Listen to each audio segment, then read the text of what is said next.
Hi folks, this is Jay. I hope you're okay today. It's good to see you. We're looking at an introduction to the Gospels. We're looking at the composition of the Gospels. We've just looked recently at the historical reliability of the Gospels. And we're looking at how we understand the Gospels in terms of who wrote them and why they're written and how we're to see them. Scholars demarcate the Gospels into the Synoptic Gospels and the Gospel of John. The reason why they do that is scholars see there are similarities. So for example, we read in Matthew chapter 9 verse 6, we read, "But so that you may know that the Son of Man has authority on earth to forgive sins. Then he said to the paralytic, get up and take your mat and go home." Then we have in Mark chapter 2, 10, 11, "But that you may know that the Son of Man has authority on earth to forgive sins. He said to the paralytic, I tell you, get up, take your mat and go home." And then we have in Luke 5:24, "But that you may know that the Son of Man has authority on earth to forgive sins. He said to the paralyzed man, I tell you, get up, take up your mat and go home." So you see that there are similarities. And Dr. Peter Walker says, the three Gospels, Matthew, Mark and Luke, are often known as the synoptics because they actually look at things from, as it were, similar perspectives, similar glasses, if you like.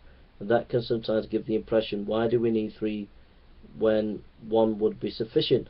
It would be sad to lose any one of the three synoptic Gospels because they do actually each contribute something slightly different. And it's worth just seeing some of the differences between them. Mark's Gospel is the Gospel which has got far more colour than some of the other Gospels and actually tells some of the individual stories at greater length. Even though it's a shorter Gospel, its individual stories are told at a greater length. It's Matthew who then squeezes those stories into a much shorter compass because he's trying to put so much more into the Gospel. And in particular, Matthew is trying to put the teaching of Jesus, which Mark's Gospel strangely omits most of Jesus' teaching. So Matthew's Gospel gives us a very authoritative Jesus, a teaching Jesus, and if you want a kind of compact compendium of Jesus' teaching, Matthew's Gospel is it. But what Luke gives us? Well, Luke gives us yet more teaching. Luke has given us the parables, in particular many more than Matthew, and he also given us a far more sort of human portrait of Jesus, making contact with the kinds of people, and very inclusive, loving, caring Jesus. Some people think that Luke was not just a medical doctor, but also something of a psychologist.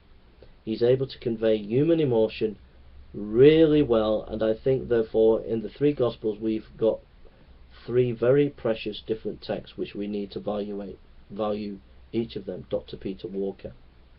So I'm quoting your eminent scholars here, by the way.